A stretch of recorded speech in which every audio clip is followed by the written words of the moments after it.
compartir, compartir pantalla con todos ustedes.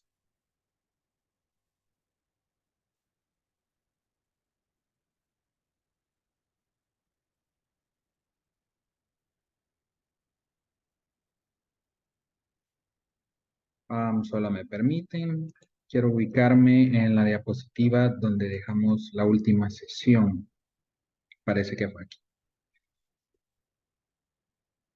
Bien, si ustedes recuerdan, estimados colegas, en la última clase abordábamos lo relativo a la evolución que ha tenido el reconocimiento de los derechos humanos como parte integrante del modo de entender el ejercicio del poder en una forma democrática. Hablábamos de, digamos, lo que costó en términos de lucha social la aceptación por parte de los organismos y de los estados, que son las unidades que ejercen el poder público, de una serie de derechos de carácter irreductible para todos los habitantes de esos territorios. Así hablábamos de las distintas etapas que comprendió el reconocimiento de los derechos humanos, desde la primigenia etapa de positivización, en la cual se entendió como relevante el hecho de consignar, digamos, estos principios que habían venido siendo parte del derecho natural en normas jurídicas positivas y por tanto vinculantes para todas las personas, hasta la actual etapa de diversificación, en la cual, digamos, se ha vivido un proceso de eh, expansión y especialización en materia de reconocimiento de derechos humanos. Ya no solamente se habla de las categorías jurídicas que tradicionalmente se habían reconocido, como el derecho a la vida, el derecho a la libertad, el derecho a la propiedad, entre otros, sino que ahora hay, digamos, una gama de derechos especializados que no solamente resultan variados en cuanto a su contenido y alcance, sino también en torno al grupo o a los grupos poblacionales a los cuales va dirigida la tutela. En ese orden, pues, ello también se ve reflejado en la multiplicidad de instrumentos de índole internacional, de tratados internacionales, que tienen como propósito la protección de estos grupos sociales que se consideran en una especial situación de vulnerabilidad y que, por tanto, requieren una mayor atención por parte de los poderes públicos. Luego hablábamos sobre la importancia que tiene la Declaración Universal de Derechos Humanos como un punto de quiebre en cuanto al papel que se espera desarrollen los estados como entidades políticas a fin de garantizar los derechos humanos de las personas. Decíamos que la Declaración Universal de Derechos Humanos tiene como antecedente histórico inmediato la finalización de la Segunda Guerra Mundial. Es un periodo histórico en el cual el ser humano y la sociedad y, bueno, la especie humana más bien hace una reflexión sobre el rumbo que hasta ese momento había llevado la historia y la imperiosa necesidad de que ciertas garantías mínimas no fueran únicamente reconocidas por cada estado en particular, sino que hubiese una estructura supranacional que velara por la garantía de tales derechos, de tales prerrogativas. Es así como surge la Declaración Universal de Derechos Humanos como instrumento jurídico. No fue el primero, como lo veremos en su momento, ¿verdad? Pero sí fue el de alcance más ambicioso, podríamos decir, porque de hecho su mismo nombre lo indica, ¿verdad? Declaración Universal implica que vincula a todos y todas y los miembros de la especie humana, ¿verdad? O se pretende que sea predicable de todos los individuos que pertenecemos a esta especie. Y precisamente en eso nos quedamos en la última clase, en cuanto al análisis de algunas de las disposiciones y derechos reconocidos en la Declaración Universal de Derechos Humanos. Hablábamos me parece que el último que abordamos era el derecho, o más bien el reconocimiento en el artículo 4 de la prohibición de la tortura. Hablábamos de cuando estas situaciones, si bien la tortura es definida como las acciones u omisiones atribuibles a un Estado que tienen como propósito obtener información por parte de un individuo mediante la administración, digamos, o mediante la aplicación de sufrimiento físico o psicológico. Hay situaciones que en nuestra vida diaria y particularmente en el contexto de una relación familiar podrían rayar con la tortura, ¿verdad? Y hablábamos de cómo, digamos, la figura del ejercicio del derecho de corrección en materia de niños, niñas y adolescentes podría, en caso de abusar de tal prerrogativa, generar situaciones que rayan precisamente en la aplicación de la tortura, ¿verdad? O de sufrimiento físico o psicológico extremo e injustificado. Entonces, no solamente, digamos, está la obligación estatal de, de abstenerse de aplicar este tipo de prácticas en sus ciudadanos, sino también la obligación por parte de las familias y de las cabezas de familia en cuanto a brindar, dispensar un trato digno a todos sus integrantes y con particular atención a aquellos menores de edad. Luego tenemos el artículo 5 de la Declaración Universal de Derechos Humanos, reconoce o brinda a los individuos un concepto que a nosotros nos resulta familiar, que es el derecho a la personalidad jurídica, es decir, reconoce a todos los seres humanos como sujetos de derechos. Esa circunstancia de reconocer la personalidad jurídica de los individuos los vuelve, digamos, capaces de reclamar vulneraciones a derechos, a sus derechos fundamentales, a sus derechos humanos ante un Estado. Ese es como un presupuesto para acceder, digamos, a la vía jurisdiccional o a la vía oficial a efectos digamos, de poner un alto a cualquier situación que se entienda como atentatoria contra los derechos humanos. ¿Qué implica el derecho a la personalidad jurídica de los individuos? A ver quién tiene una idea. ¿Qué significa gozar de personalidad jurídica?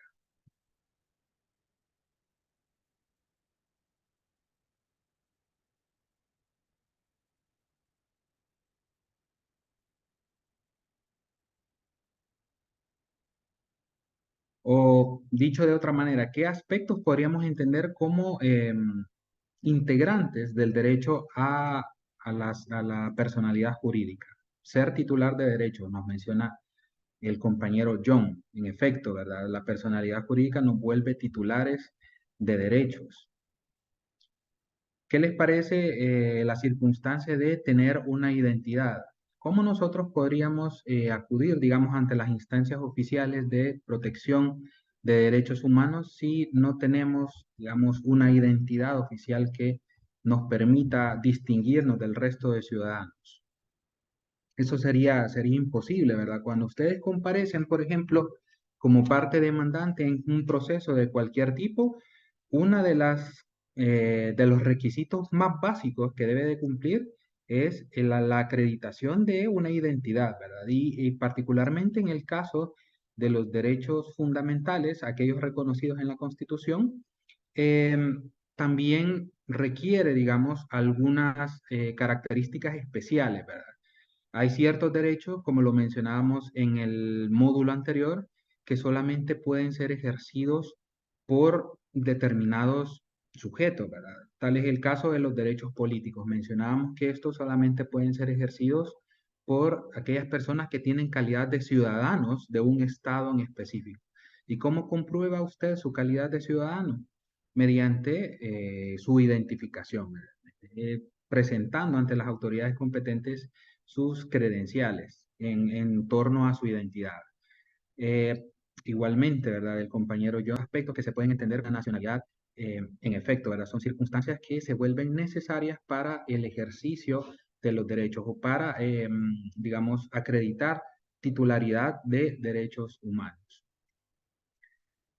Ahora bien, ¿verdad? El hecho de que se reconozca la personalidad jurídica y que ello sea presupuesto para el ejercicio de ciertos derechos humanos, no quiere decir que en todos los casos se requerirá, ¿verdad?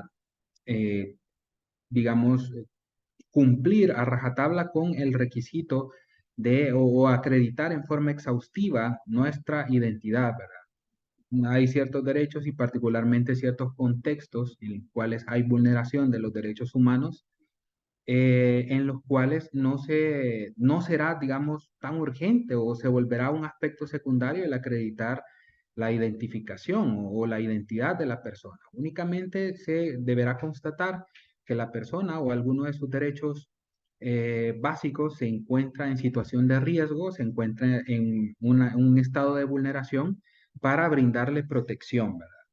Sin embargo, todos nosotros tenemos la prerrogativa de gozar de esta personalidad jurídica y pues a partir de ella ejercer el resto de derechos. El artículo 8 de la Declaración Universal de Derechos Humanos reconoce el derecho al recurso efectivo en caso de vulneraciones a derechos fundamentales. Aquí específicamente la declaración nos habla de derechos fundamentales, ¿verdad? A pesar de que esa es una distinción, digamos, de carácter doctrinario entre derechos humanos y derechos fundamentales, aquí es muy específica la Declaración Universal, ¿verdad? Y en ese sentido, pues nos remite al derecho interno de cada Estado. En caso de vulneración a derechos fundamentales, que son aquellos reconocidos en la Constitución de cada Estado, pues toda persona tiene derecho a acudir ante la instancia jurisdiccional correspondiente o instancia administrativa, según sea la regulación de cada país, y ejercer o exigir la tutela de ese derecho que está siendo vulnerado. Para el caso salvadoreño, el derecho al recurso efectivo mencionado en el artículo 8 de la declaración podría considerarse como la habilitación o como el punto de partida para la creación de la jurisdicción especializada en materia constitucional. Es decir, ofrece una protección amplia contra detenciones arbitrarias. Si ustedes recuerdan, el lema de la Revolución Francesa era libertad, igualdad y fraternidad. Esta, digamos, enumeración de valores y de derechos no es casual. La libertad, en particular, tiene una gran importancia en el Estado democrático de derecho, porque a partir del ejercicio de la libertad en general, de la facultad de autodeterminación que tienen todos los individuos, ello les permite desarrollar de manera voluntaria y de manera autónoma su proyecto de vida. Entonces, en la mayoría de estados, la forma más grave en la cual el Estado puede intervenir en la esfera de derechos de los individuos es precisamente privándolos de su libertad. Y bueno, es una situación que probablemente tenga mayor importancia, se encuentre mayormente en el foco en la época actual, ¿verdad? Y como nosotros entendemos y como nosotros sabemos, actualmente se encuentra vigente un régimen de excepción, en el cual se encuentran, digamos, limitadas ciertas garantías y ciertos derechos fundamentales. Parte de ello, tal régimen de excepción ha sido acompañado con modificaciones en la legislación interna que permiten o que, digamos, ofrecen una protección más laxa en cuanto al ejercicio de la libertad personal. Desde un punto de vista jurídico penal, se entiende que la detención del individuo, en primer lugar, y como medida cautelar, debe ser entendida como una excepción. Es decir, solamente se recurrirá a la detención provisional, a la privación de libertad, cuando sea estrictamente necesario.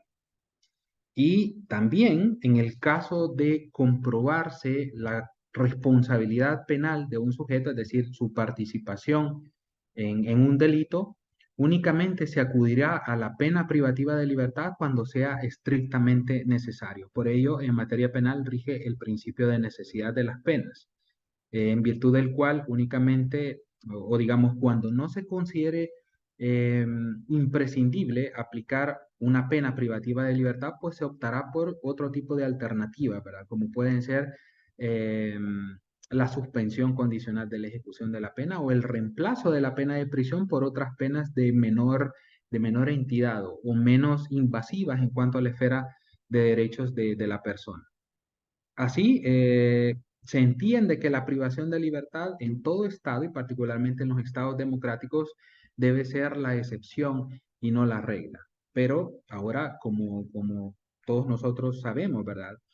Existe una situación, un régimen de excepción en el cual se ha vuelto más frecuente que personas sean detenidas y sean procesadas penalmente, lo cual implica pues la privación de libertad.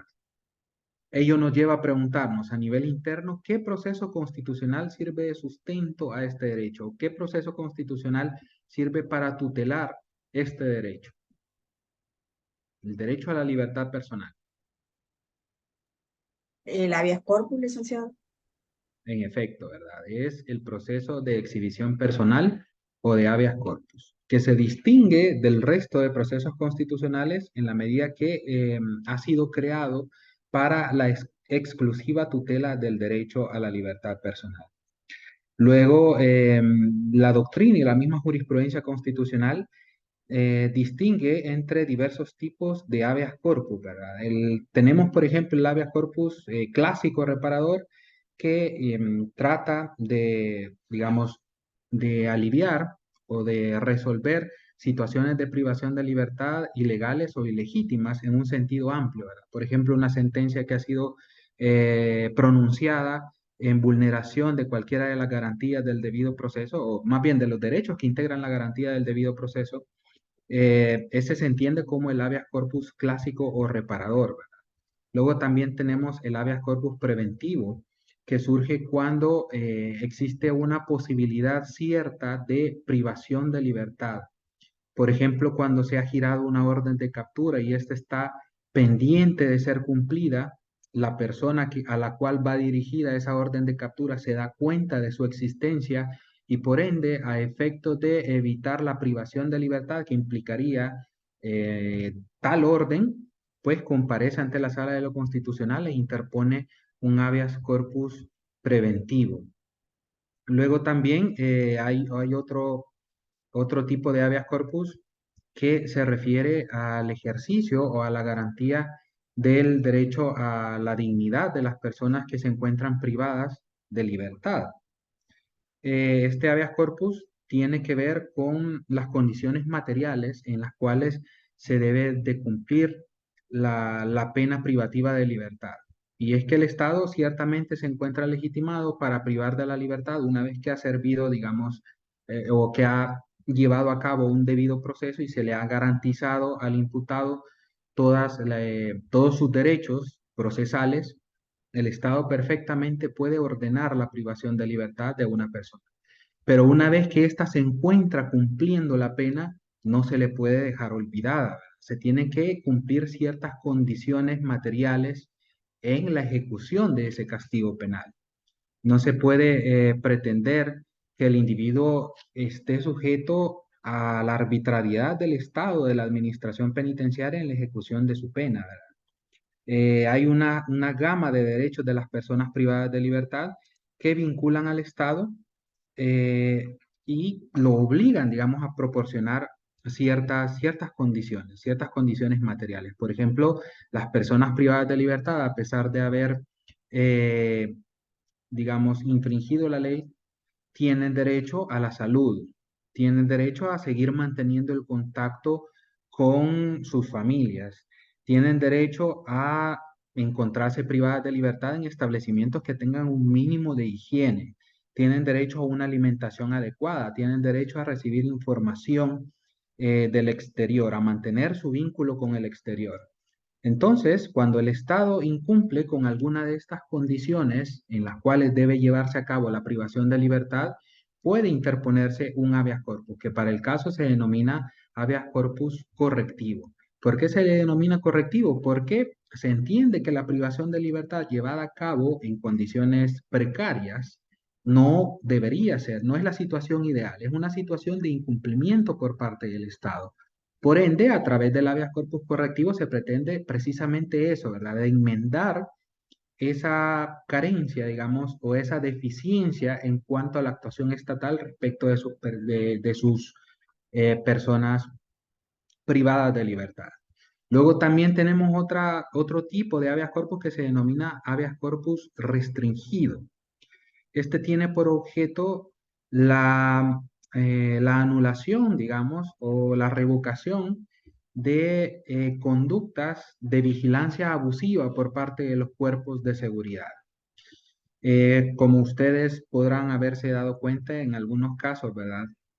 Eh, Algunos periodistas, en el contexto de la cuarentena, ¿verdad? Y de cierta, digamos, controversia que se generó entre el órgano ejecutivo y otros órganos de Estado, pues denunciaron que por dar cobertura a las noticias, ¿verdad? Que se generaban por la cuarentena y por ejercer una postura crítica a partir de ello, pues denunciaban seguimientos por parte de policía, ¿verdad? Denunciaban que había personas fuera de sus viviendas y bueno, la sola presencia de los cuerpos de seguridad en nuestro alrededor, pues ya genera cierta alarma, ¿verdad? Y ya de algún modo incide en el ejercicio de nuestra autonomía personal.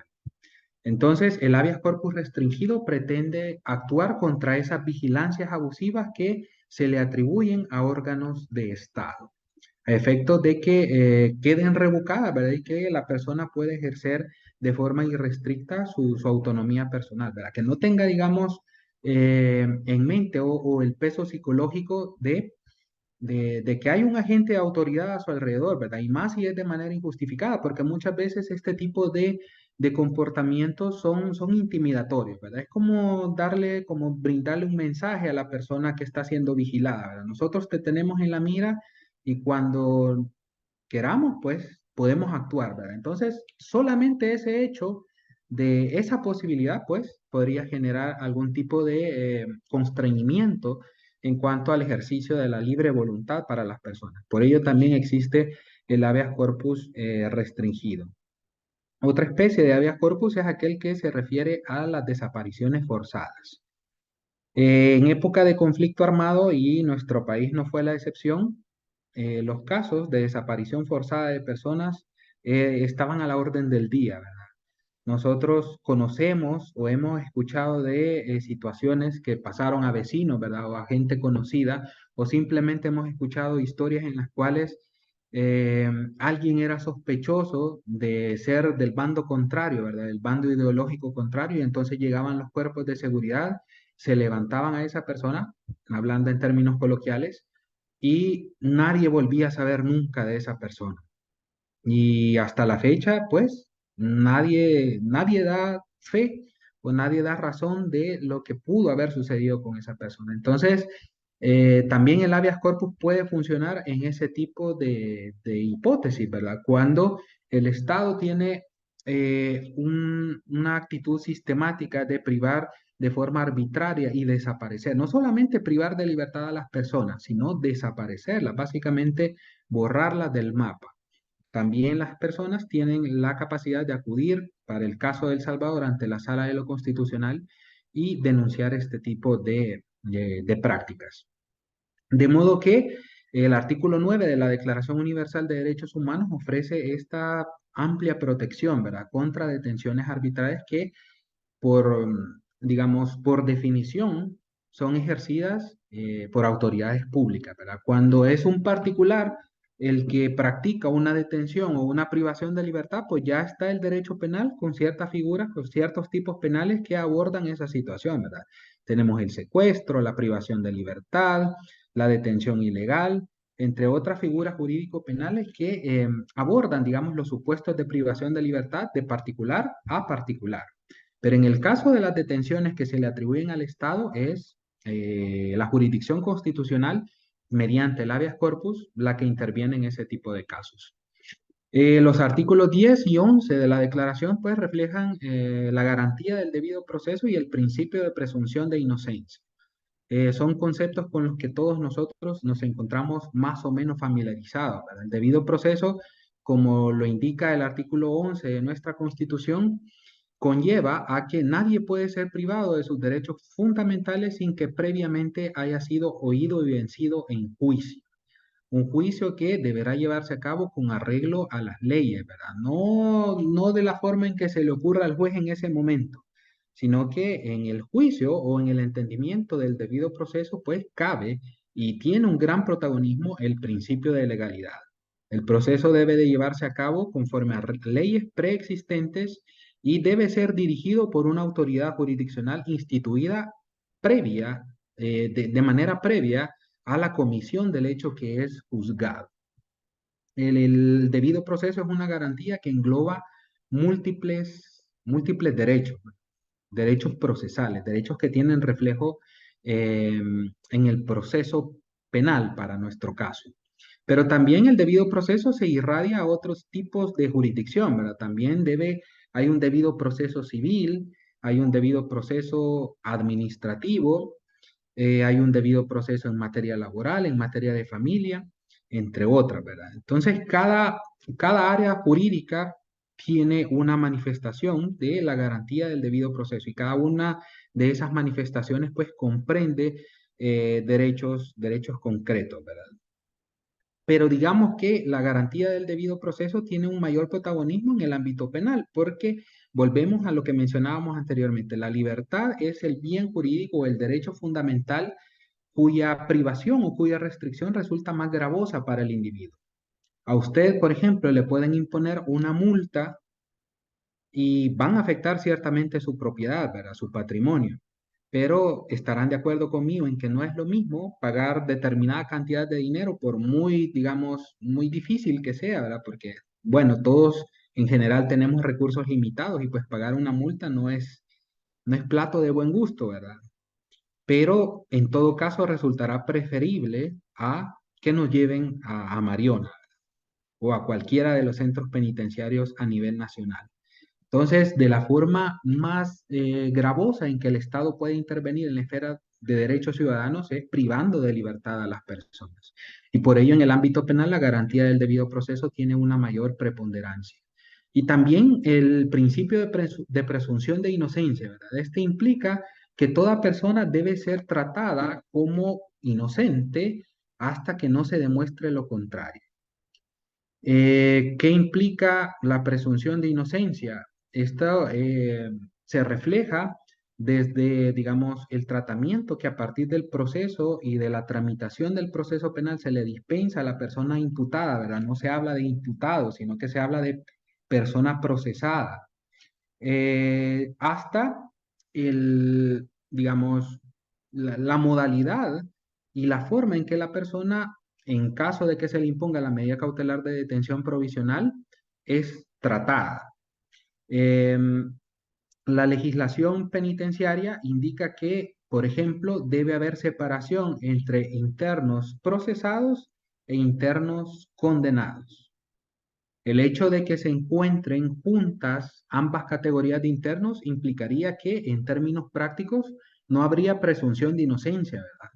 Porque estaríamos juntando a personas a las cuales ya se les comprobó que infringieron la ley con personas a las que esa comprobación todavía está en veremos, como solemos decir, ¿verdad? Todavía no está definida.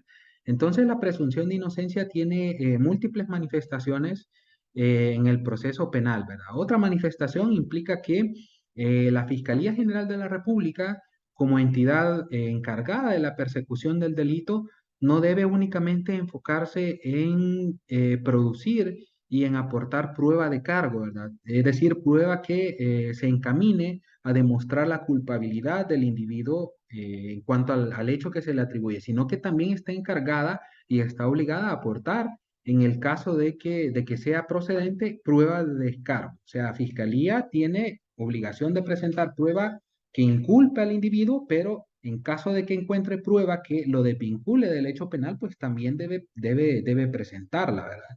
Hacerlo de modo contrario, pues sería tener un Estado que tiene como opción preferente el meter a sus ciudadanos a la cárcel, ¿verdad? Y no debe tratarse de eso. Deben, digamos, haber oportunidades equivalentes de aportar prueba de cargo y de descargo. Entonces son dos conceptos con los cuales en general nos encontramos familiarizados, el debido proceso y la presunción de inocencia. Y estos tienen su germen, digamos, su reconocimiento más importante en el artículo, en los artículos 10 y 11 de la Declaración Universal de Derechos Humanos. Luego el artículo 12 señala el derecho a la intimidad. Perdón, maestro, por la interrupción. Solo Sí, quería hacer una consulta. claro Quisiera que más sí. saber su opinión respecto a los juicios grupales. Recientemente fueron aprobados en el país esto de los juicios grupales, ¿vea? Para sentenciar a presuntos pandilleros y demás. ¿Puede considerarse que hacer ese tipo de juicios es seguir un proceso debido o un proceso correcto? Bien, muchas gracias, Irving. Bueno, en cuanto a eso, en primer lugar debemos dejar establecido que en general, y esto es algo que surge a partir de la jurisprudencia constitucional, todo Estado tiene libertad en cuanto a la configuración de su política criminal. Es decir, cada Estado y cada, digamos, cada conformación subjetiva de los distintos órganos de Estado en un momento histórico determinado tiene libertad para el caso decidir cómo combate al delito. Ahora bien, lo que la jurisprudencia constitucional señala, aparte de eso, aparte de esa libre configuración de la política criminal, es que el límite que deben respetar las autoridades públicas al momento de combatir el delito o de combatir la criminalidad se encuentra en la Constitución. Todos los derechos y garantías de índole procesal reconocidos en la Carta Magna pues deben ser respetados, ¿verdad? Y deben ser tomados en cuenta al momento de configurar la política criminal, la política de persecución del delito. Ahora bien, digamos, el hecho de abrir la posibilidad de hacer juicios colectivos, ¿verdad? Así como usted lo menciona, no resultaría, digamos, desde un punto de vista formal, atentatoria contra el debido proceso, porque al final se pretende a partir de la ley, pero esto solo en términos teóricos, digamos, o en teoría se pretende, pues, a pesar, digamos, y a eso iremos a continuación, a pesar de las dificultades prácticas, pues, brindarles una oportunidad de defensa a las personas procesadas. Sin embargo, eh, creo yo que la lógica indica que el hacer juicios colectivos conlleva grandes riesgos en cuanto a la observancia y al efectivo respeto a las garantías y a los derechos procesales de las personas. Porque no es lo mismo, digamos, eh, atender o resolver un caso o resolver un proceso penal de manera individualizada, ¿verdad? Porque toda la prueba que se produce en ese proceso se vincula con una persona y se analiza una actuación en particular y con ello hay mayores posibilidades de emitir una sentencia justa, de emitir una sentencia pegada a derecho, que hacerlo de manera colectiva, ¿verdad? O como decimos nosotros, por atarrayazos, ¿verdad? Si, digamos, el problema con los juicios colectivos es el grave riesgo de pasar por alto elementos probatorios que pueden desvincular a una persona de la comisión del delito. Eh, hacer, digamos, por decirlo de algún modo, para elevar o para inflar la estadística, ¿verdad? Darle trámite a procesos que involucran a múltiples personas y dejar de lado el hecho de que tal vez algún elemento probatorio, si se analiza con mayor detalle, puede desvincular a la persona de la comisión del delito. Entonces, el problema, digamos, para responder a su pregunta, Irving, en mi opinión, el problema con los juicios colectivos no es de índole normativo, digamos. O sea, no es malo en el papel, sino es potencialmente perjudicial, pero en el aspecto práctico. O sea, ya al momento en que los jueces aplican la ley y dan trámite a este tipo de procesos, pueden cometerse errores, ¿verdad? Que luego van a tener que ser enmendados por la jurisdicción constitucional especializada, ¿verdad? A través del habeas corpus. Entonces, el problema que veo yo con los juicios colectivos es de índole práctico, ¿verdad? Es complicado, digamos, y ya se ha tenido experiencias con políticas criminales anteriores, ¿verdad? Ustedes recuerdan los planes mano dura, super mano dura, la ley antimaras, cuando las personas eran llevadas por cientos, ¿verdad? A juicio Y bueno, ahí se juzgaba también de forma colectiva, ¿verdad? Y a veces a alguien por haberle hablado a determinado pandillero que sí era responsable, pues entonces se le imputaba el hecho de pertenecer a una pandilla o de haber participado en X delito y también se le condenaba. Es una situación que también debemos plantearla como no necesariamente novedosa, ¿verdad? Ahora se da con mayor intensidad, pero no es un tema nuevo eso de los juicios colectivos. Ahora em, digamos, se ha elevado al rango de ley la posibilidad de hacerlo de ese modo, pero en la práctica no es algo nuevo. Entonces, eso sería, ¿verdad? Quizás normativamente podría ser sostenible, pero en la práctica sí implica un grave riesgo de desprotección para las personas procesadas. Súper, muchísimas gracias, maestro. De nada. Bueno, en cuanto al artículo 12 de la Declaración Universal de Derechos Humanos, este reconoce el derecho a la intimidad. ¿Qué es el derecho a la intimidad? ¿Qué idea tienen ustedes?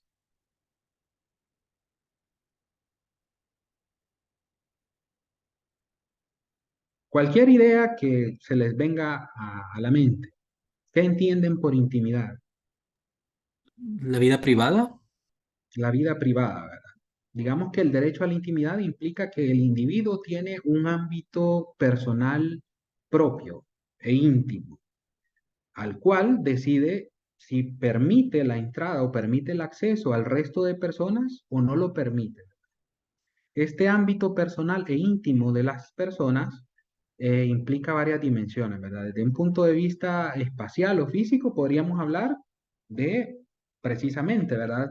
Un espacio en el cual nosotros, pues, desarrollamos nuestra vida privada, ¿verdad?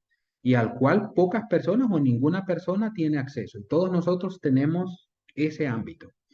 Y bueno, y luego también tenemos una intimidad de índole un poco inmaterial, podríamos decir, ¿verdad? Que se refiere a nuestros pensamientos, a nuestras ideas, ¿verdad? Hay ideas, hay modos de pensar que nosotros compartimos con el resto de personas, por ejemplo, mediante el uso de redes sociales, ¿verdad? Hay muchos de nosotros que las utilizamos para expresar nuestra opinión, pero hay, digamos, opiniones, hay ideas, hay pensamientos nuestros que preferimos mantenernos para nosotros, ¿verdad? No compartirlos con el resto de personas. Entonces, el derecho a la intimidad implica el ejercicio de esa facultad de reservarnos a nosotros mismos un ámbito tanto espacial, tanto físico como abstracto o inmaterial, en el cual no dejamos que entre ninguna persona. Ahora bien, a su criterio, a criterio de ustedes, ¿el derecho a la intimidad es exigible frente al Estado únicamente o también frente al resto de ciudadanos? En ambos casos, o ambos. En Ambos, ambos maestro. casos, Ujú. eh, en ambos casos, o sea, no debemos o no tendríamos por qué permitir que el Estado entre en nuestro ámbito privado, pero tampoco las personas, el resto de personas. Ujú. Sí, considero yo. En efecto, ¿verdad? Ahora bien, esta situación, el hecho de que ni el Estado ni el resto de ciudadanos puedan intervenir en nuestro ámbito íntimo, al final implica una obligación doble para el Estado. En primer lugar, implica la obligación del mismo Estado de no intervenir en ningún modo nuestra intimidad. Eh, Esto es mediante conductas activas, ¿verdad? Es decir, el Estado de ningún modo puede llevar a la práctica comportamientos que resulten invasivos a nuestra intimidad. Pero también el Estado tiene la obligación de que cuando el resto de ciudadanos intervengan de manera abusiva en nuestro ámbito personal, pues debe actuar. ¿Se recuerdan ustedes digamos, la distinción que hacíamos en el módulo anterior, ¿verdad? Entre derechos de libertad o derechos de abstención y derechos de prestación, ¿verdad? Hay unos que obligan al Estado a actuar y otros que simplemente indican que el Estado debe abstenerse y debe permitir al individuo que ejerza el derecho. Entonces la intimidad tiene esa doble vertiente, ¿verdad? Por una parte, el Estado debe abstenerse de intervenir en el ámbito personal de cada individuo y por otra, ante un abuso por parte del resto de ciudadanos, tiene que actuar. Nos comenta John en el chat que el Estado en efecto ha intervenido en las llamadas telefónicas, o más bien ha intervenido, según entiendo, el derecho a la intimidad de las personas mediante esta herramienta de escuchas telefónicas. ¿Qué piensan ustedes? ¿Creen ustedes que es válido que el Estado intervenga nuestra intimidad mediante escuchas telefónicas con la justificación del combate a la criminalidad?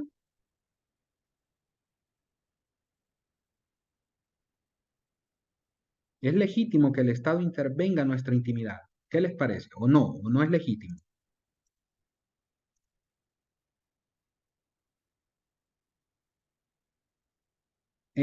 John, me gustaría preguntar, dado que usted tiene una participación muy activa, lo cual agradezco. Me gustaría preguntarle si usted considera que con el mero uso de la herramienta de escuchas telefónicas, ello implica automáticamente una vulneración de nuestra intimidad. Buenas noches, licenciado y Buenas compañeros. noches. Van a disculpar si se escucha un poco de ruido, pero estoy en el seguro ahorita para hacer consulta, estoy escuchando la clase. No Sin se embargo, preocupe. Gracias por intervenir. sí, fíjese, licenciado, de que sucede que parte de la esfera personal e íntima de la persona tiene que ver con las relaciones personales y con conversaciones con las personas con las que se relaciona. Entiendo que esta cuestión de las llamadas telefónicas, de las escuchas telefónicas, es implementado a fin de perseguir el delito. Sin embargo, puede suceder que personas que no precisamente están en la esfera del crimen se vean intervenidos y he escuchado situaciones que a lo mejor no sean, que sean violatorias de su personalidad, de su intimidad, de su espacio personal. Entonces, considero, licenciado, de que esta parte de las escuchas telefónicas únicamente debe proceder cuando hay duda o hay referencia sobre una persona que esté cometiendo delito, pero no debe ser generalizado como en el caso que aprobaron hace un tiempo. Ok, Gracias. muchísimas gracias, John. Bueno, usted ha dado en el clavo con un aspecto en particular. Hemos mencionado en el módulo anterior que bueno, y también lo acabamos de mencionar, ¿verdad? Cuando estábamos hablando sobre el derecho a la libertad. El Estado se encuentra legitimado para limitar y restringir derechos fundamentales. Se encuentra legitimado. Ahora bien, toda intervención en derechos fundamentales debe ser ante todo proporcional y necesaria. El caso de la herramienta de escuchas telefónicas es un insumo que se ha vuelto de mucha utilidad para, para la investigación del delito. De hecho, en mi caso personal, ¿verdad? Yo que, digamos, laboro en el ámbito penal, he conocido de casos en los cuales se han prevenido delitos, se ha prevenido, por ejemplo, un homicidio o se ha actuado a tiempo frente a un homicidio gracias a la herramienta de escuchas telefónicas. Se ha conocido de casos que, bueno, están planificando, ¿verdad? O, digamos, en la llamada se logra identificar dónde tienen ubicada o cautiva a una persona a punto de quitarle la vida y la policía ha logrado intervenir a tiempo y esta persona ha resultado salvada, por decirlo de algún modo. Entonces, la herramienta de escuchas telefónicas ciertamente es invasiva del derecho a la intimidad, como lo menciona John. Sin duda alguna, cuando el Estado tiene acceso a nuestras conversaciones privadas, pues vulnera de forma abierta nuestra intimidad. Ya no está protegida esa conversación, ¿verdad? Lo que nosotros entendemos como, digamos, un intercambio comunicacional privado e íntimo, pues al final otra persona lo está escuchando, ¿verdad? En un centro tecnológico, con tecnología de punta, y están discriminando todas las cuestiones que cualquiera de nosotros puede decir.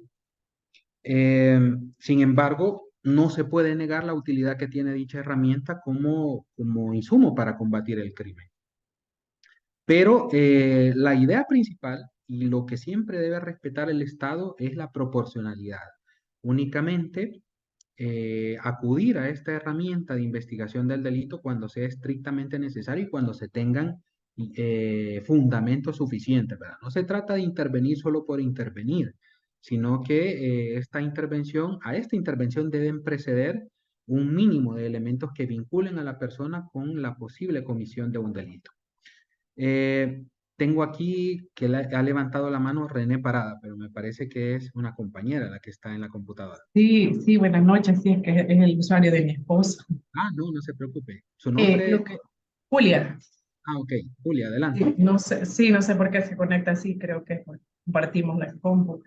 En relación a eso de las intervenciones telefónicas en el área de la violencia intrafamiliar, en el caso de la violencia en contra de las mujeres se utiliza mucho, porque a veces sabemos que es el método que se utiliza para intimidarla o pues hacerla como que decaiga o no denuncie, puede ser así. Pero ponía en el texto que el derecho a la intimidad es relativo. No se puede decir que es absoluto porque si el mismo Estado es el que nos garantiza y a la vez creo que a nadie le gustaría esta clase, incluso no sabemos si estamos siendo escuchados o no.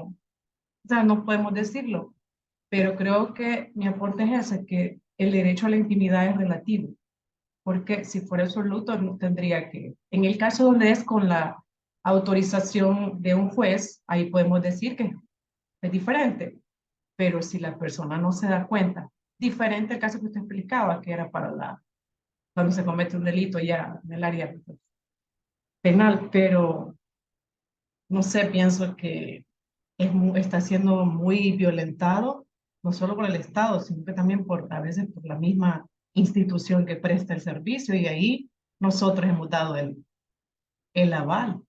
En el caso del Estado, él se abarca el artículo 1, que somos el fin, y pues bajo ese artículo transgrede esa parte absoluta y nos vuelve, pues no sé, ese es en el área tal vez más, diríamos, civil. Ya en el derecho penal, pues es una forma tengo entendido, no sé si en el área penal que tienen lo de las entregas controladas, que se hace a través de la intervención, ¿verdad? Telefónica. Ahí sí podemos decir que tiene argumentos, pero ya escuchar, estamos casi que como Corea del Norte, que ahí todos están siendo escuchados las 24 horas. Pero ese es un caso muy aparte. Conclusión, creo que es muy relativo el derecho. Gracias. No, gracias a usted, Julia, por su comentario, muy, muy atinado, ¿verdad? Bueno, de hecho, también aclarar, y es algo que sale al principio de cada clase, ¿verdad? Que la clase se encuentra siendo grabada.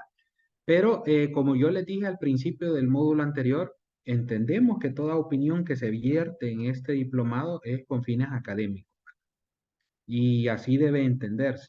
Y por tanto, no habría ningún reparo en cuanto a externar nuestra opinión. Eh, creo yo que usted, Julia, también ha mencionado un aspecto muy importante y es algo en lo que vamos a incidir. Ningún derecho fundamental es absoluto. Sí, por estar reconocidos en la Constitución, ciertamente tienen una gran importancia, tienen la máxima importancia, de hecho, porque garantizan un mínimo de condiciones al ser humano para su desarrollo. Sin embargo, ningún derecho fundamental es absoluto. El Estado puede restringir y limitar gravemente incluso un derecho fundamental toda vez que esa limitación se encuentre justificada. Y hemos recurrido constantemente al caso del derecho a la libertad, ¿verdad? Y lo que sucede cuando se impone una medida cautelar de detención o una pena privativa de libertad. Cualquiera podría decir, mire, usted está arruinando mi vida al mandarme a Mariona. Y bueno, eso es un argumento que ya al momento en que el procesado recibe su condena, ¿verdad? Básicamente es lo que indican, o sea, cuando a alguien lo condenan a pasar 5 o 10 años de prisión, o los que sean, incluso un año, básicamente están generándole un daño, están causando un mal, ¿verdad? Pero es un mal, es un daño legítimo, porque si el Estado no tuviese la posibilidad de reprimir el delito mediante la aplicación de penas, nuestra sociedad sería una selva, ¿verdad? Cada quien haría lo que quiere. Es lo que pasa cuando los padres son demasiado permisivos con los hijos, ¿verdad? ¿Qué pasa? El niño va entendiendo que no hay límites en su comportamiento y cada vez va retando de manera más intensa a sus padres. Y bueno, va convirtiéndose en una persona que probablemente en un futuro tenga problemas con la autoridad. Entonces, si el Estado no dispusiera de esta herramienta del derecho a castigado, del jus puniendi, entonces nuestra sociedad sería una ruina, ¿verdad? Sería como una especie de selva y aquí sálvese quien pueda. Volvemos al punto, el Estado puede limitar los derechos fundamentales y ahí tiene mucha razón Julia al establecer que el derecho a la intimidad, y no solo este derecho, sino todos los derechos fundamentales son relativos. Es decir, en casos concretos pueden incluso ceder, pueden ser limitados, pero la limitación, insistimos en esta idea, debe ser proporcional y debe ser necesaria. Para el caso de la herramienta de escuchas telefónicas, como lo mencionaba John, ella tiene como presupuesto la autorización del juez.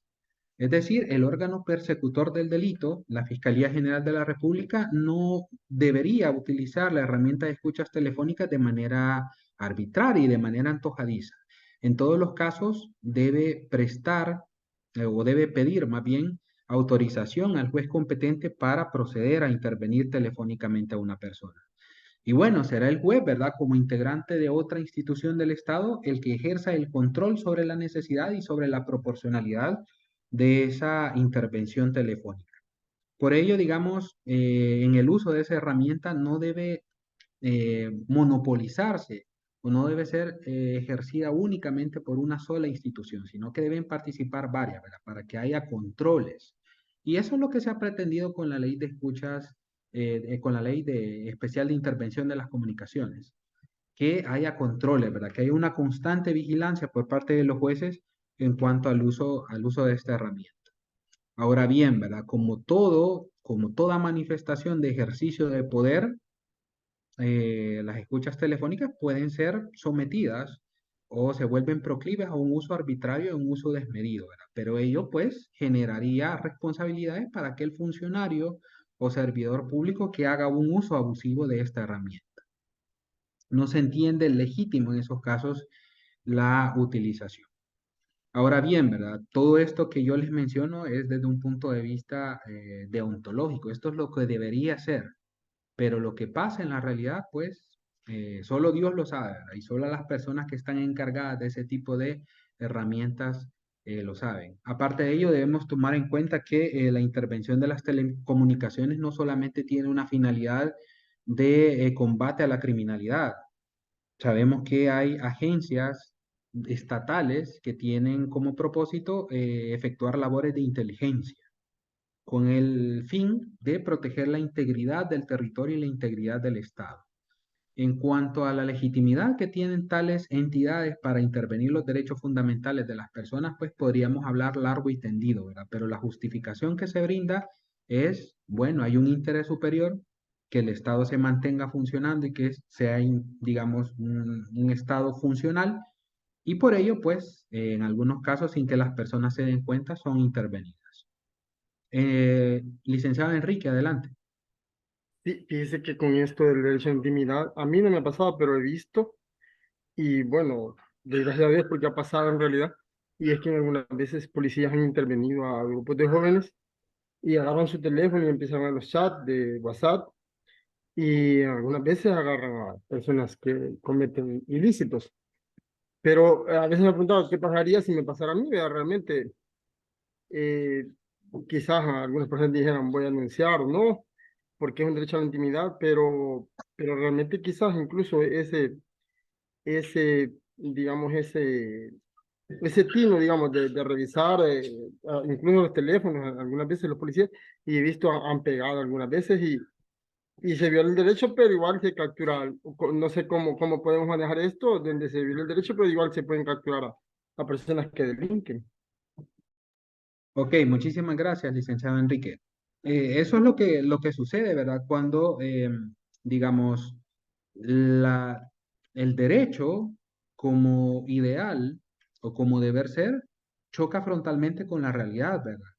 El derecho, si nosotros lo vemos desde una perspectiva abstracta, el derecho pues está configurado de forma adecuada. Ahora bien, Una cosa distinta es el uso que del derecho hagan las personas, hagan las autoridades, y ahí es donde nos encontramos con problemas como el que usted señala. Esa prueba, pues, sería muy cuestionable su validez, ¿verdad? En un proceso penal, porque en principio este policía no ha obtenido una autorización judicial para intervenir ese teléfono. Entonces, la validez de dicha prueba en un juicio, pues, sería sometida a debate, sin duda. Licenciada Cecilia, adelante. ¿Qué tal? Buenas noches.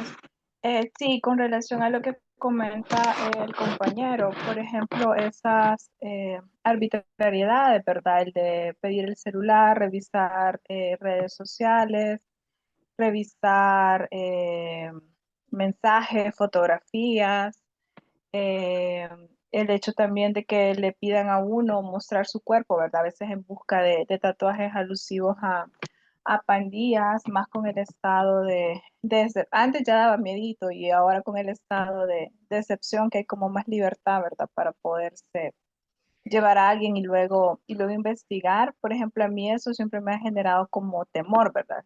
¿Qué pasa si en algún momento alguien me detiene, me pide que me revisar las cosas y, o sea, qué decir? ¿Puedo decir que sí? ¿Puedo negarme, perdón? ¿Qué pasa si me niego? ¿O qué pasa estoy hablando en primera persona, pero qué pasa con quien hace este tipo de situaciones, ¿verdad? O sea, es bien complejo y es bien arbitraria la aplicación de ese tipo de medidas, ¿verdad? O de cómo se violentan en alguna medida los derechos. Muchas gracias, Cecilia. Eh, en efecto, ¿verdad? Ahí es donde se vuelve importante la formación básica en materia de derechos fundamentales para toda la población. Muchas veces la gente accede a que se practiquen en sus personas este tipo de procedimientos por simple ignorancia, ¿verdad? Por pensar, por creer que la autoridad no tiene límites en su facultad investigativa. Y probablemente las personas exigirían una mayor, digamos, una mayor formalidad en cuanto a la intervención de su ámbito de intimidad si conocieran de mejor manera cuáles son los alcances del derecho a su intimidad y cuáles son los límites de la autoridad pública en cuanto a la intervención en ese ámbito. Situaciones como las que ustedes comentan, no dudo que se producen, se han producido tal vez no con la frecuencia que se denuncian ahora, ¿verdad? Porque, digamos, para estar seguro, habría que ir caso por caso, ¿verdad? Pero en apariencia ha habido varias situaciones parecidas a las que ustedes mencionan recientemente, pero tampoco es una situación que ha sido ajena, ¿verdad? Esto se ha dado con mayor o menor frecuencia en épocas anteriores, pero ahora quizás tiene mayor relevancia por el régimen de excepción en el que nos encontramos.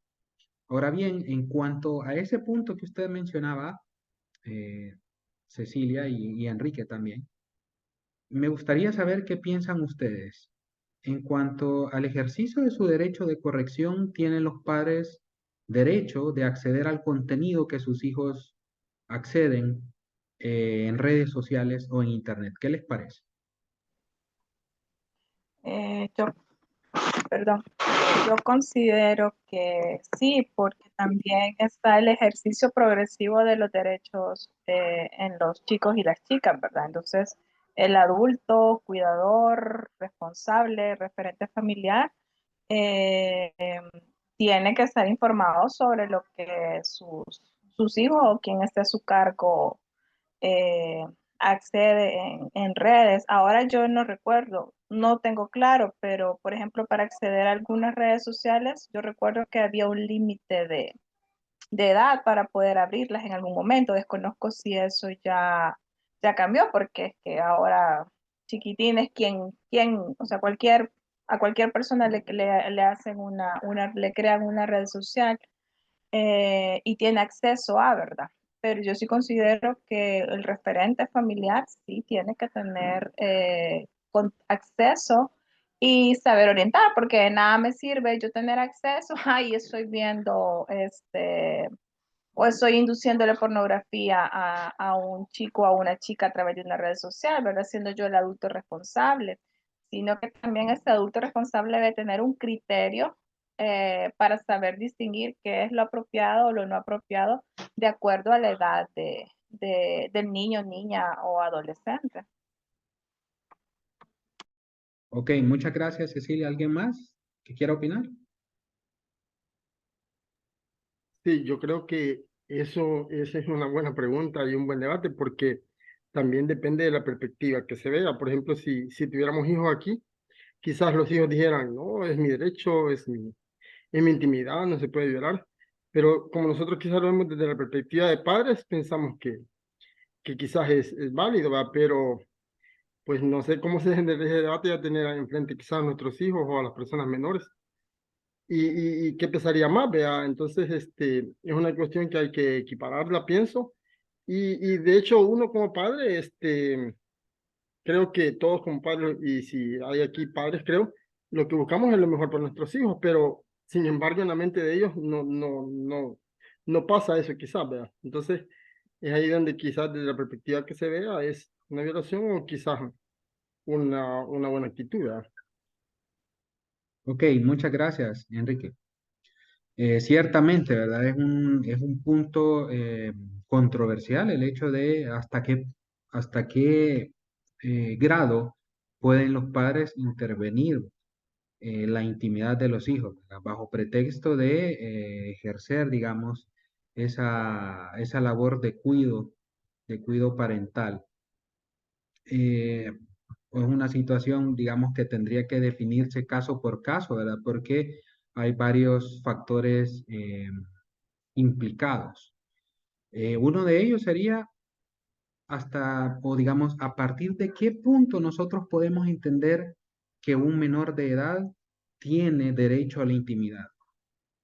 Es como un poco lo que sucedió, ¿verdad? Cuando la Sala de lo Constitucional se refirió a los derechos reproductivos y a lo cual hacíamos alusión en el módulo anterior. Eh, en esa sentencia, la Sala básicamente sostuvo que los menores de edad, en la medida que no pueden prestar consentimiento, no pueden ejercer derechos reproductivos. Pero será, por ejemplo, imposible o será inconcebible el hecho de que un menor de 17 años, ya cercano a la mayoría de edad, pueda elegir un método de planificación familiar en caso de que decida tener relaciones sexuales, ¿verdad? Eh, Ese tipo de puntos, ¿verdad? A partir de cuándo puede el menor ejercer determinados derechos fundamentales? Es un asunto muy complicado.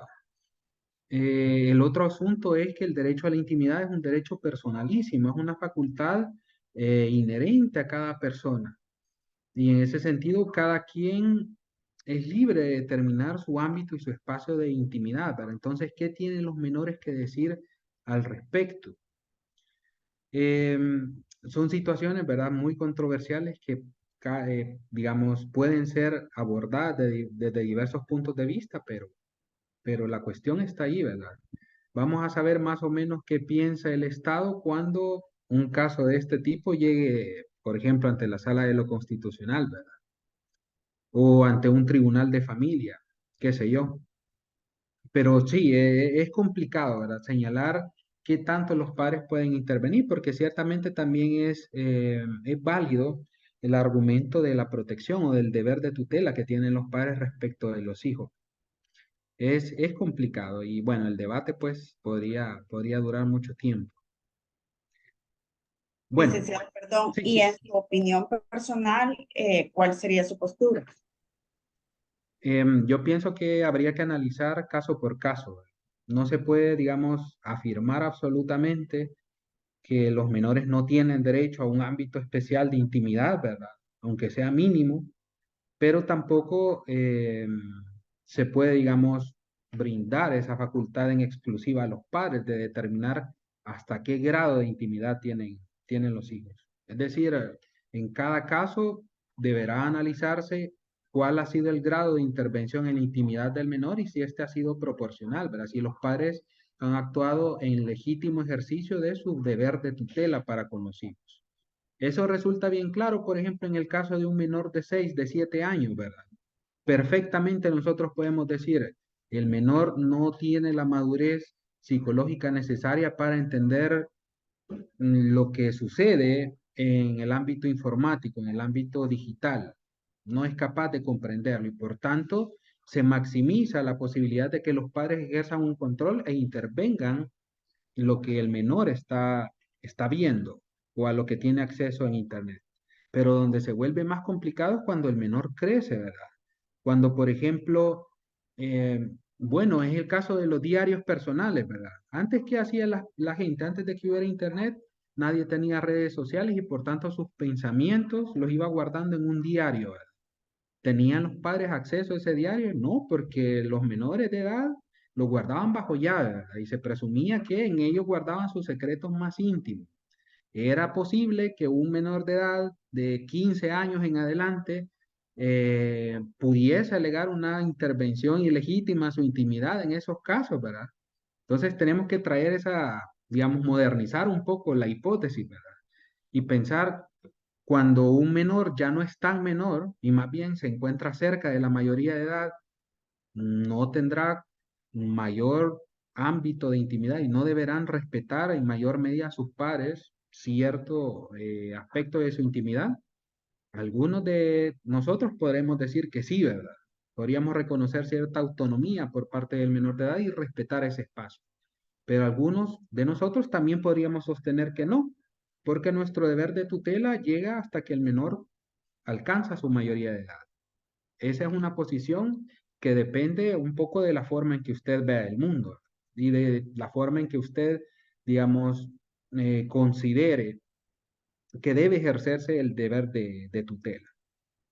Entonces, en conclusión, es una situación que debe verse caso por caso, de que en el supuesto de, digamos, de formalizarse un conflicto de esta índole, pues habrá que analizar cuál ha sido el grado de intervención y cuáles son las condiciones personales del menor y de su familia para determinar si la intervención en la intimidad ha sido excesiva o no. Eh, Bueno, Perdón, Isa, en un caso, digamos, hipotético, si es que cabe la palabra, digamos, los padres en algún momento no nos encontraríamos entre la espada y la pared. Digo esto porque, digamos, más que todo en las redes, si yo veo que en algún momento mi hijo corre peligro con algunas amistades, ya sea en WhatsApp o en cualquier clase de red, y mi deber es ayudarle o intervenirlo para apartarle de ahí. Pero sin embargo, veo el otro hecho de que al violar la intimidad puedo también incurrir en una falta penal. No nos encontraríamos con una especie entre el espada y la pared. Entonces, ¿qué hacer? Porque, pues sí, al final, yo, en mi caso personal, la familia es lo que más interesa, pero sí, en el ámbito legal es bastante complicado, ¿verdad? en efecto, es una situación hasta cierto punto que plantea un dilema, ¿verdad? Porque usted ha incorporado otro elemento, la protección jurídico-penal que se le da a las intervenciones a la intimidad, ¿verdad? Que tienen que ver con el uso de redes sociales. Hoy hay una ley de delitos informáticos que incluso pune ciertas conductas que tienen que ver con el acceso no autorizado a redes sociales de otras personas, ¿verdad? Entonces, ¿será que un menor de edad puede denunciar a sus padres por una intervención de este tipo? Pues difícil saberlo, ¿verdad? Bueno, de que los pueden denunciar es un hecho, sí puede, ¿verdad? Ahora bien, de que ese caso prospere penalmente, ¿qué les puedo decir, verdad? Se puede alegar, por ejemplo, ustedes saben que en materia penal hay, digamos, hay una figura que se denomina causas de justificación, según la cual, a pesar de que la conducta materialmente pueda ser considerada como un delito, hay una causa que exime de responsabilidad penal a las personas, ¿verdad? La que nosotros mayormente conocemos es la legítima defensa. Usted le pega un tiro a un delincuente que se le abalanza con un machete, usted está ejerciendo legítima defensa. Eso, en términos prácticos, es un delito porque usted agrede físicamente a otra persona y lo puede lesionar o lo puede hasta matar, ¿verdad? Es un delito porque el homicidio implica privar de la vida a otra persona y las lesiones pueden generarle un daño físico. Pero la ley lo exime de responsabilidad porque usted no actuó con intención y de manera injustificada. Usted actuó porque la otra persona estaba a punto de hacerle daño a usted. Eso se entiende como causa de justificación.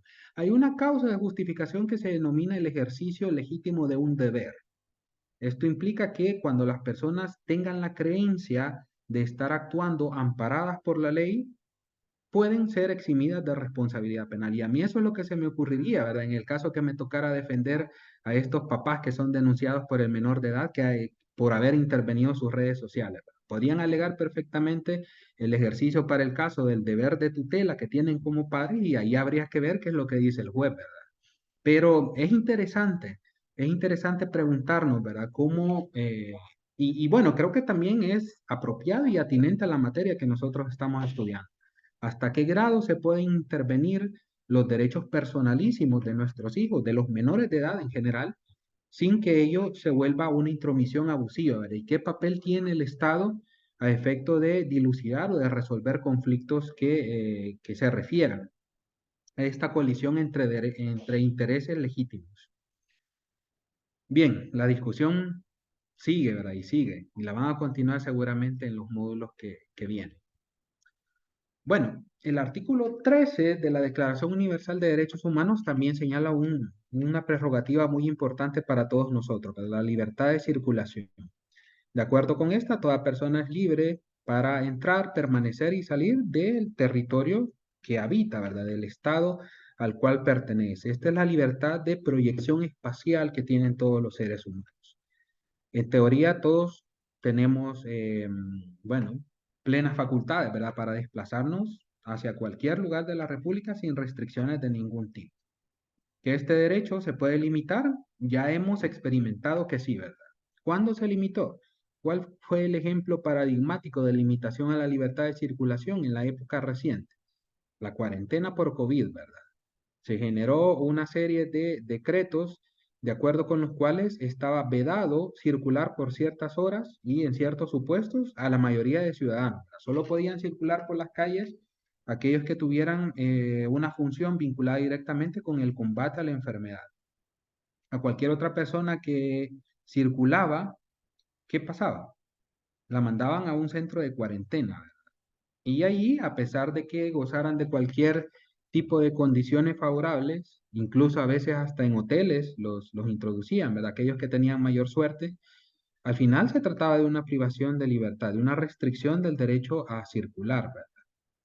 Entonces, como ocurre con el resto de derechos, dependiendo del caso, dependiendo del panorama, también debe entenderse como un derecho relativo, ¿verdad? Un derecho que puede ser restringido toda vez que el Estado actúe en forma justificada. Para el caso, lo que se alegó fue el derecho a la salud, ¿verdad? La prevalencia del derecho a la salud y la necesidad de controlar la diseminación de la COVID-19. Pero en general, toda persona tiene libertad de circulación. El artículo 16 se encarga de establecer una prerrogativa que en nuestro ámbito de estudio, en el diplomado, pues resulta muy importante, ¿verdad? El derecho a formar una familia. Toda persona tiene esa facultad de formar su propia familia. ¿Alguien conoce de ustedes cuáles son las dos clasificaciones básicas de familia?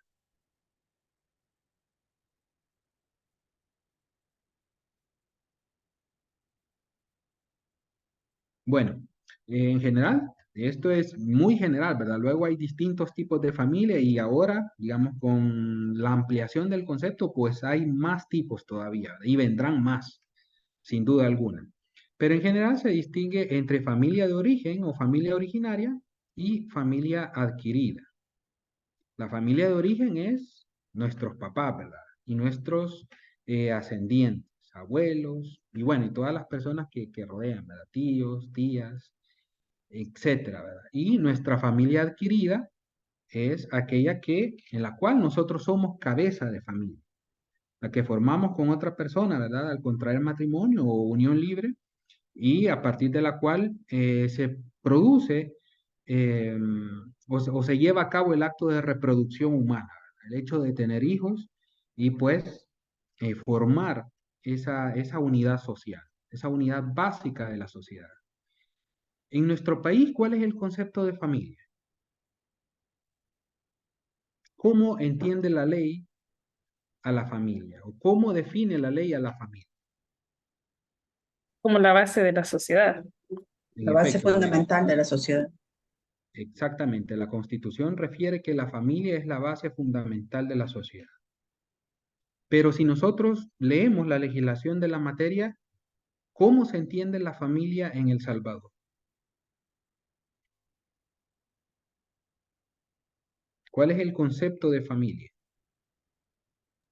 Como la unión de un grupo de personas, Unión por matrimonio o por unión libre. por matrimonio y por unión libre. Déjeme detenerme en eso que usted acaba de decir. El matrimonio y la unión libre, de acuerdo con lo que establece la ley de la materia, es o puede realizarse entre cualquier tipo de personas o solamente entre hombre y mujer. Entre hombre y mujer. Entre hombre y mujer, ¿verdad?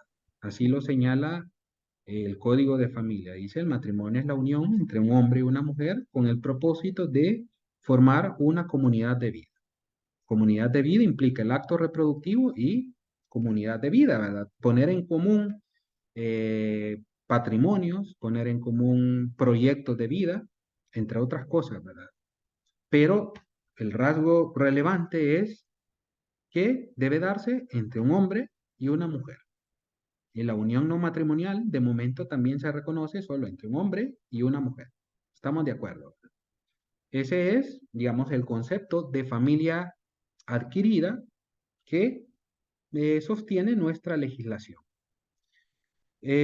Ahora bien, vamos a la Perdón, segunda. dijo familia adquirida y ¿cuál fue la otra que dijo? Familia originaria o Ok. familia de origen. Eh, Ahora bien, vamos a la segunda parte de la pregunta que les hago respecto del artículo 16 de la Declaración. ¿Corresponde dicho concepto a la noción de familia modernamente aceptada?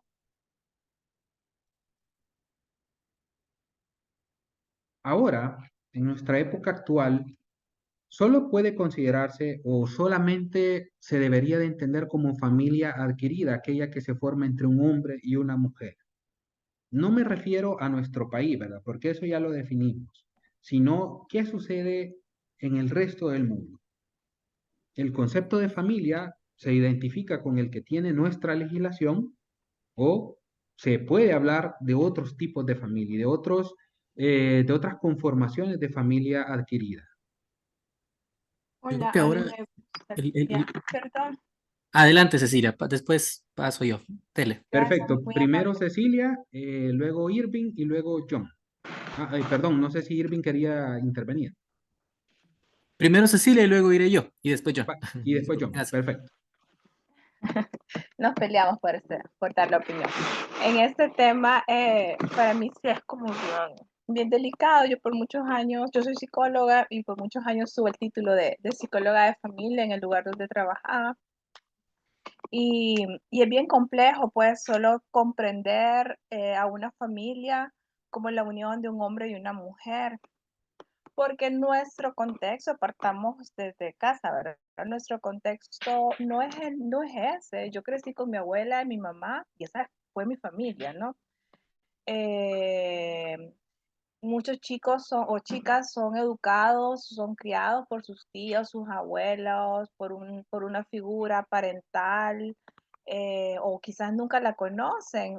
Y es bien triste cuando a veces tenemos tan arraigado eso, ¿verdad? Que familia es mamá y papá, o el tema de la familia monoparental, cuando a veces se trabaja con los adolescentes y te dicen, no, es que yo no tengo familia, mi papá se fue de la casa, o el mal llamado familia disfuncional, o sea, todas las familias son funcionales, pues, o sea, coexisten, sobreviven, tienen todo su proceso, y eso también daña, pues, ¿verdad? Es decir, una familia funcional y una familia disfuncional. Justo ayer hablaba con alguien y me hace ese tema, es que es una familia, ¿cómo es que le dicen? Me dice, porque decir que no era una familia tradicional. es familia, le dije yo, es familia, familia es familia y con quién está, ¿verdad? Entonces, hablando, digamos, dentro del concepto que a veces formamos de una familia, y ahora agreguémosle el tema de que si una familia puede concebirse por una pareja solo de hombres o por una pareja solo de mujeres, o sea, creo que hay tres posturas, obviamente, la religiosa, la de la ley, y a veces el tema de quienes quizás tenemos un poquito más amplia o reflexionamos un poquito más, tenemos el de informarnos y de reflexionar un poco más. Y yo sí creo eso, que al final la familia es esa unión de personas por lazos de sangre, por lazos de afinidad, que deciden compartir un tiempo determinado de sus vidas, pues porque al final compartí un tiempo determinado con mi mamá y mi abuela y ahora yo tengo mi familia, ¿verdad? Entonces sí creo en un concepto mucho más amplio del tema de familia, el que está escrito en, en nuestra constitución, porque al final el tema que te diga que la familia es la base de la sociedad, o sea, todo tendría que girar en torno a la familia, a las políticas públicas y no lo hace, ¿verdad? Entonces sí, yo creo personalmente y profesionalmente en un concepto mucho más amplio, eso, que al final son quienes están unidos por los lazos que tengan, lazos estables y que están juntos en un determinado tiempo solamente. Muchísimas gracias. Adelante, Irving. Sí, en línea con lo que dice mi compañera, estoy muy de acuerdo y creo que actualmente el concepto de familia se ha ampliado muchísimo más y trasciende el aspecto únicamente del sexo de las personas y ajá, va más allá de eso y ahora ya es como la relación, la conexión, esta unión y bueno, podrá sonar un poco cliché, pero esta parte del amor y la apreciación que tengan estas personas y así. Y creo que el concepto actual de familia que tenemos en nuestro país, de verdad que limita el derecho de muchas personas a, en efecto, poder formar una familia. Entonces, esa es mi aporte. Gracias. Gracias a usted. Y finalmente, John. Gracias, licenciado. La pregunta es bastante controversial. Es un tema que se ha discutido bastante y que no ha tenido salida en la sociedad salvadoreña porque, para desgracia de unos y para beneficio de otros, estamos en una sociedad extremadamente conservadora y por tanto las leyes responden a una condicionante social en la cual en un tiempo determinado y una personalidad social determinada, las leyes van a responder con relación a eso. Sin embargo, yo considero, y cuando hablamos de si son la familia únicamente entre un hombre y una mujer las que podemos debatir o hablar son válidas, pues estamos hablando directamente del matrimonio igualitario, porque no encuentro otra figura. Entonces, cuando hablamos de matrimonio igualitario, todo el mundo expresa su opinión desde las pasiones, desde las creencias y desde los moralismos. Sin embargo, yo considero que es un tema que se debe abordar desde la perspectiva jurídica, en el sentido de que dos personas que son del mismo sexo, pero que han compartido 20, 30 años de vida, resulta que sucede un accidente un día y la otra persona no puede acceder al patrimonio de la persona fallecida, simplemente porque no tiene o no le nace el derecho de la sucesión por el simple hecho de no existir un matrimonio igualitario en el país. Entonces creo que esos temas deben de verse más desde el enfoque jurídico que del enfoque moral, religioso o de cualquier otra forma, licenciado. Esa es mi valoración. Gracias. No, gracias a usted. Igualmente, igual que el resto de sus compañeros, pues muy acertadas sus opiniones, ¿verdad? Bueno, en primer lugar, quizá el inconveniente no radique tanto en el reconocimiento constitucional de la familia, porque si nosotros nos vamos al apartado de familia dentro de la Constitución y específicamente donde menciona eso, ¿verdad? De que la familia es la base de la sociedad, no refiere a que familia se entiende como la unión entre un hombre y una mujer, ¿verdad? Esa distinción o esa precisión más bien se realiza en la legislación secundaria. por lo que en caso de considerar que el concepto de familia actualmente es anacrónico o ya no se encuentra en la línea del desarrollo que ha tenido esta idea en otros ámbitos jurídicos, pues donde debería operar el cambio es precisamente en la legislación secundaria. Como lo mencionaba Cecilia, el problema es que nuestra sociedad es extremadamente conservadora.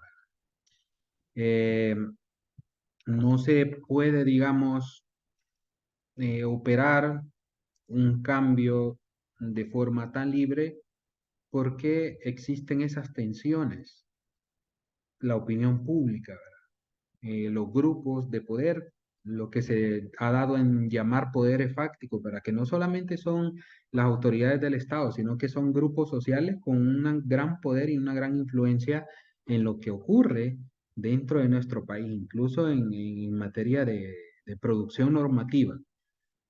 Eh, y el asunto es ese, ¿verdad? Que nuestro código de familia refleja un concepto de familia adquirida que podríamos denominar tradicional, ¿verdad? Porque históricamente se ha entendido que el matrimonio, y el matrimonio es como, digamos, el presupuesto, aunque no es indispensable, pero es el presupuesto para la formación de una familia y para la adquisición de los derechos que comporta la familia, eh, digamos, definido como la unión entre un hombre y una mujer. De modo que todas las prerrogativas que ofrece el matrimonio solo pueden darse dentro de estas condiciones, ¿verdad? Y como lo mencionaba John, en esos casos muy particulares, en los cuales se forman uniones entre personas del mismo sexo, existen inconvenientes legales, ¿verdad? Para ejercer determinadas facultades, como puede ser la facultad de suceder. Aparte de eso, ¿verdad? Es una realidad que nos golpea muy fuerte como sociedad el hecho de las familias o los matrimonios más bien que se rompen o las uniones no matrimoniales que se rompen, ¿verdad? Por diversos motivos. Y resulta que aparte, digamos, del estigma social que cae sobre estas personas, ¿verdad? Que por A o B motivo deshacen su vínculo matrimonial o su unión no matrimonial, también está su posición o su situación jurídica frente al Estado. Si la familia, digamos, se entiende, o si el matrimonio más bien se entiende como el presupuesto para la formación de una familia adquirida, o la unión no matrimonial en su caso, y si esta puede darse solamente cuando existe una unión entre hombre y mujer, ¿qué pasa con aquellas familias monoparentales? ¿Tienen los mismos derechos que las familias biparentales? Pues debería ser, la respuesta debería ser afirmativa, ¿verdad? Y bueno, en conclusión, muy probablemente haya que operar algún cambio a nivel de legislación secundaria en torno al concepto de familia, ¿verdad? Y volverlo un poco, bueno, bastante más inclusivo, ¿verdad? Que se entienda comprendida dentro del concepto de familia toda manifestación o toda intención de comunidad de vida, ¿verdad? Con independencia de aspectos tales como la orientación sexual de las personas o si la unión se mantiene durante un tiempo considerable o si se desintegra a medida pasan los años. O sea, debería de haber una reformulación del concepto de familia, ¿verdad? Para volverlo acorde con el avance que ha tenido esta categoría a nivel internacional. El punto central en torno a esta temática radica, como ya lo mencionaba John, en qué pasa, cuál es la cuestión con el matrimonio igualitario. ¿Debe permitirse? ¿No debe permitirse? Igualmente, igual que sucede con el derecho a la intimidad de los menores de edad, son temas que se prestan mucho a debate. Como información, pues mencionar que y alguno de ustedes ya tiene el dato, hay dos demandas en la Sala de lo Constitucional relativas, ¿verdad?, al concepto de familia y a la posibilidad de habilitar el matrimonio igualitario. Esas demandas todavía se encuentran en estudio, pero ya está, digamos, usando términos coloquiales, ¿verdad?, en la cancha de la Sala de lo Constitucional, pronunciarse en ese sentido, ¿verdad? Así que habría que estar muy pendiente a lo que diga el tribunal bueno, cuando tenga que resolver. Bien, el artículo 25 de la Declaración nos establece el derecho a un nivel de vida adecuado para el ciudadano y su familia. ¿Qué debemos entender por derecho a un nivel de vida adecuado? ¿Qué idea tienen ustedes?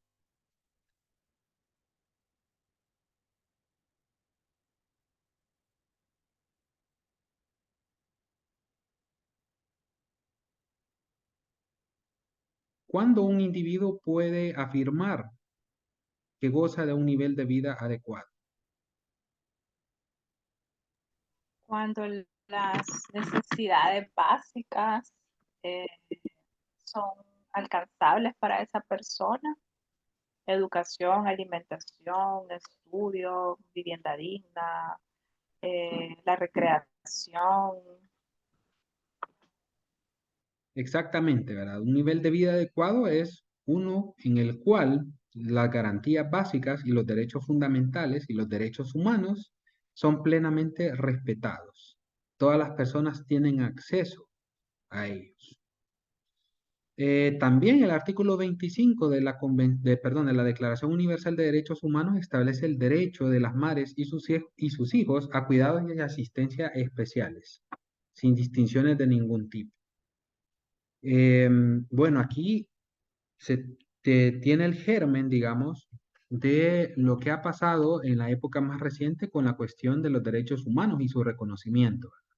Aquí ya hay una distinción relativa a un grupo social que se considera en situación de vulnerabilidad, las madres y sus hijos, ¿verdad? Sin duda, el hecho biológico de la maternidad implica em, que la madre debe ser destinataria de cuidados especiales y de una atención personalizada y especial por parte del Estado, porque la reproducción humana, con independencia de lo que sucede a nivel social, digamos, la reproducción humana es un presupuesto de existencia de nuestra misma especie, ¿verdad? Aquí hasta que no se regularice y no haya normalidad en cuanto a la clonación, ¿verdad? Y también que se acepte universalmente la idea de que otros seres humanos puedan crear, de que los seres humanos puedan crear a otros seres humanos, ¿verdad? Y que hayan las condiciones tecnológicas para tal fin, pues la reproducción humana es lo que nos va a seguir manteniendo como especie, ¿verdad? Entonces, dado que la reproducción es un hecho social relevante, la madre, que es la principal implicada y la principal protagonista en ese proceso biológico natural, pues debe recibir una atención especial por parte del Estado. Así como su hijo, ¿verdad? Porque en el momento en el que el ser humano viene a luz, pues es un individuo con un desarrollo incompleto, ¿verdad? Es extremadamente vulnerable a las condiciones ambientales externas. Y por ello es preciso darle una protección directa a ese ser humano recién nacido y bueno, luego en formación, ¿verdad? En sus etapas tempranas de desarrollo, como a aquella persona que le da a luz, por entender que son ambos pertenecientes a grupos sociales vulnerables. Entonces, aparte de que digamos, se reconoce el derecho a un nivel de vida adecuado para el individuo y su familia, se hace un énfasis especial en las madres y sus hijos, por ser grupos sociales en una situación especial. Lo cual, pues luego, y en épocas recientes, ha tenido un desarrollo normativo amplio, ¿verdad? Hace relativamente poco ha sido promulgada una ley denominada Ley Crecer Juntos, ¿verdad? Que tiene mucho que ver con la protección de este ámbito eh, de las madres y de sus hijos. El artículo 26 indica que todo ser humano, toda persona humana tiene derecho a la educación. ¿Cuál debe ser el objetivo de la educación? Bueno, esta es una pregunta que podría tener una respuesta por cada uno de nosotros. ¿Para qué nosotros estudiamos? ¿Para qué nosotros conocemos el mundo? Es una pregunta incluso podríamos decir hasta filosófica. ¿Por qué? ¿Cuál es la necesidad de que estudiemos? Para ser simples operarios, ¿verdad? Dentro del sistema de producción actualmente vigente, el capitalismo, ¿verdad? Nosotros estudiamos para producir riqueza, estudiamos para cultivarnos, para desarrollarnos como personas. ¿Para qué estudiamos? ¿Para qué? ¿Cuál debe ser el objetivo de la educación? Mejorar las condiciones de vida, las condiciones de existencia de la especie humana. Como les digo, el objetivo de la educación puede tener múltiples respuestas, ¿verdad? Cada uno de nosotros puede tener una idea muy distinta de para qué es necesaria la educación. Y la segunda parte de la pregunta, ¿tienen los padres alguna incidencia en la educación de sus hijos? Bueno, ello pues tiene que ver también con el tipo de educación, ¿verdad? Sabemos que hay distintos tipos de educación, pero en general se distingue entre educación formal y educación no formal. La educación formal es la que nosotros recibimos, ¿verdad? Desde primaria hasta lo que sea, ¿verdad? Hasta donde nuestro presupuesto y nuestras ambiciones o nuestros proyectos nos permitan avanzar en términos educativos, ¿verdad? Un postdoctorado, por ejemplo. Esa es la educación formal, la educación institucionalizada, ¿verdad? Pero luego está la educación informal. ¿Cuál es esta educación? La que nosotros recibimos en casa, de parte de nuestros padres, la que recibimos en la iglesia, ¿verdad? Cuando nosotros vamos a escuchar el servicio religioso de la iglesia a la cual nosotros pertenecemos. La que obtenemos del resto de miembros de la sociedad, ¿verdad? Nosotros tenemos contacto con otros individuos, ¿verdad? Y a partir de la experiencia de estas otras personas también nos educamos. Entonces, en cuanto a la educación formal e informal, pues hay una diferencia sustancial, ¿verdad? En cuanto a la institucionalización de una frente a la informalidad, como su nombre lo indica, de la otra. En el caso de los padres, pues, al momento o en términos de educación informal, pues tienen una amplia libertad, ¿verdad? De imprimir su visión del mundo a sus hijos, ¿verdad? Al menos en las etapas tempranas de su desarrollo. Todos nosotros hemos tenido, o la mayoría, ¿verdad? Hemos tenido la fortuna de ser educados por uno o por nuestros dos padres, ¿verdad? O en su defecto por algún otro familiar.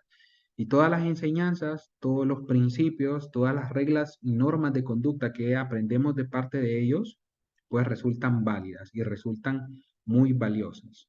Cuando el artículo 26 hace referencia al derecho a la educación, lo hace desde una perspectiva formal, ¿verdad? Es decir, todos los estados tienen la obligación de instituir un sistema educativo que le permita a los ciudadanos adquirir las destrezas y habilidades necesarias para poder desarrollarse plenamente como personas. Debería, en teoría, haber un sistema de educación formal que permita a los ciudadanos formarse en cualquier disciplina y poder, en términos coloquiales, ganarse la vida con cualquier carrera o cualquier oficio o profesión que se decida estudiar. Que esto se cumpla o no en todas las sociedades, pues es una situación muy discutible, ¿verdad? Y particularmente en la sociedad salvadoreña. Nosotros, si, digamos, si nos ceñimos a lo que pasa en la realidad, pues son pocas carreras las que estudia casi todo mundo, ¿verdad? Porque son las que resultan más redituables económicamente. Pero en general el Estado tiene la obligación de instituir un sistema educativo que permita a los ciudadanos formarse en cualquier área del conocimiento y poder ejercerla de manera digna. Bien, estimados colegas, no sé si de momento y en relación con lo que hemos abordado en esta jornada tienen alguna pregunta o comentario adicional que hacer.